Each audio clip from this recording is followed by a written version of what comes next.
ஐயா வணக்கங்க ஐயா. இங்கே பாருங்க டேம் மீன் துள்ள துடிக்க உயிரோடு கொண்டு வந்து கிலோ 200 கொடுத்து இந்த அம்மாட்ட வெட்டி வாங்கிட்டு சமையல் பண்ணுறதுக்கு 120 ரூபாய்ங்க. உயிரோட 200, சமையல் பண்ண 120 வாங்கி கொடுத்து சமையல் பண்ணிக்கலாம். இல்லைனாலும் அங்கே மீன் வறுத்து கொடுக்குறாங்க. மீன் குழம்பு சாப்பாடு சகலமும் அங்கேயே இருக்குதுங்கய்யா. பூலாம்பட்டிங்கிற கிராமம் இது. எடப்பாடி, சேலம் எடப்பாடி பக்கத்தில் இருக்குது. கோயம்புத்தூர்லேருந்து ஒரு 130 140 கிலோமீட்டர் வருது. ஒன் டே ட்ரிப்புக்கு அருமையான இடங்கய்யா. போனால் இந்த பெரிய போட்டு வந்துச்சு பாருங்கள். அந்த போட்டில் ஆளுக்கு 100 ரூபா, 50 பேர் வேணாலும் ஏறிக்கலாம். ஒரு 1/4 மணி நேரத்துலேருந்து ஒரு அரை மணி நேரம் அப்படியே ஒரு போட் ரவுண்ட் அடிச்சுட்டு வருது. சின்ன போட் இருக்குது, அது வந்து 7 பேர்த்துக்கு 700 ரூபா டிக்கெட் வாங்கிக்கணும். 7 பேர்த்துக்கு மேலே ஏற முடியாது. ஒரு ஆள் போனாலும் 700 ரூபா தான், 7 பேர் போனாலும் 700 ரூபா தான். இந்த 2 போட்டுக்கு தான் அங்கே போட்டில் இருக்கிறவங்க மண்டையை கழுவுவாங்க. ஆனால் இன்னொரு அதிரடி சூழ்ச்சி ஒன்று உள்ளே இருக்குது.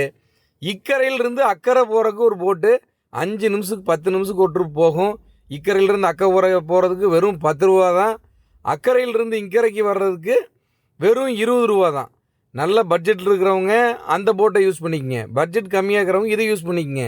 10 ரூபா 20 ரூபா போட்டு அங்கே யார்கிட்ட கேட்டாலும் சொல்ல மாட்டாங்க, இவங்களும் சொல்ல மாட்டாங்க. கவனமாக இருங்க. எதை கேட்டாலும் விலையை கேட்டுட்டு அதுக்கப்புறம் சாப்பிடுங்க. நல்லா இருக்குங்க. ஒன் டே ட்ரிப்பு சூப்பராக இருக்குது. கேரளா ஆலப்பிக்கு அவ்வளோ தூரம் போயிட்டு வந்த எஃபெக்ட் இங்கேயே நம்மளுக்கு கிடைக்குதுங்க. அக்கறையில் ஒரு கிராமம் ஒன்று இருக்குது, ரொம்ப அருமையாக இருக்குது. ஒரு கோயில் கிணறு அப்படியே ஆத்தோரமாகவே இருக்கிற மாதிரி இருக்குது. ரொம்பவும் சூப்பருங்க.